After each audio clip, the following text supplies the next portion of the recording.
ఈ కరంగలి మాల్ని ఈరోజు మనం టేస్ట్ చేయబోతున్నాము. నేను ఒక ఆన్లైన్ వెబ్సైట్ నుంచి వెళ్ళి ఆర్డర్ చేసుకున్నా.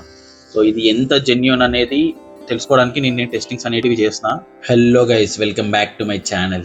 నేను జపం అనే వెబ్సైట్ నుంచి ఈ కరుంగలి మాలను ఆర్డర్ చేసుకున్నా. వీళ్ళు మనకి బ్యాచ్ టెస్టింగ్ రిపోర్ట్ సర్టిఫికేట్ కూడా ఇచ్చారు. దీంట్లో టోటల్ గా మనకి 109 పీసెస్ వస్తాయి. ఇలాంటివి జనరల్ గా అందరూ కరుంగలి మాల ఒరిజినల్ కాదా తెలుసుకోవడానికి ఇలా వాటర్ లో వేసి టెస్ట్ చేస్తారు. కానీ అలా కాకుండా మనం ఈచ్ పీస్ ని టెస్ట్ చేస్తున్నాము. నేనైతే దండని కట్ చేసేసి అన్ని పీసెస్ ని ఇలా వాటర్ లో డంప్ చేసేసి మనం కంప్లీట్ మాలని వాటర్ లో వేసినప్పుడు మునిగిపోయింది. కానీ ఎప్పుడైతే ఒక్కొక్క పీస్ ని వాటర్ లో వేసానో అప్పుడు కొన్ని మునిగిపోయాయి, కొన్ని అయితే పైకి తేలాయి. పైన తేలిన వాటిలోంచి ఒక పీస్ ని, లోపల మునిగిన వాటిలోంచి ఒక్కొక్క పీస్ ని తీసి కట్ చేసి చెక్ చేసా ఏది ఒరిజినల్ ఏది డూప్లికేటో తెలుసుకోవడానికి. వీటిలో ఒకటి లోపల మునిగింది, ఇంకొకటి పైన తేలింది. రెండు డిఫరెంట్ కలర్స్ లో ఉన్నాయి. ఒకటేమో ఫుల్ బ్లాక్ కలర్ లో ఉంది, ఇంకొకటి ఏమో లోపల బ్రౌన్ ఉంది, బయట మాత్రమో బ్లాక్ కలర్ ఉంది. నాకు తెలిసిన దాని ప్రకారము ఫుల్ గా బ్లాక్ ఉంది నాచురల్ కరుంగలి. ఏదైతే బ్రౌన్ కలర్ లో ఉండి పైన బ్లాక్ ఉందో అది ఒరిజినల్ కాదు. సో టోటల్ గా మనకి ఎన్ని ఒరిజినల్ పీసెస్ వచ్చాయి, ఎన్ని డూప్లికేట్ పీసెస్ వచ్చాయో తెలుసుకోవాలంటే మన ప్రొఫైల్లో యూట్యూబ్ ఛానల్ లింక్ ఉంటుంది, వెళ్ళి ఫుల్ వీడియో చూడండి, మీకు ఒక ఫుల్ క్లారిటీ వచ్చేస్తుంది. మీకు తెలిసిన వాళ్ళు ఎవరైనా ఆల్రెడీ ఈ కరుంగలి మాల వాడుతుంటే వాళ్ళకి ఈ వీడియోని ఫార్వర్డ్ చేయండి.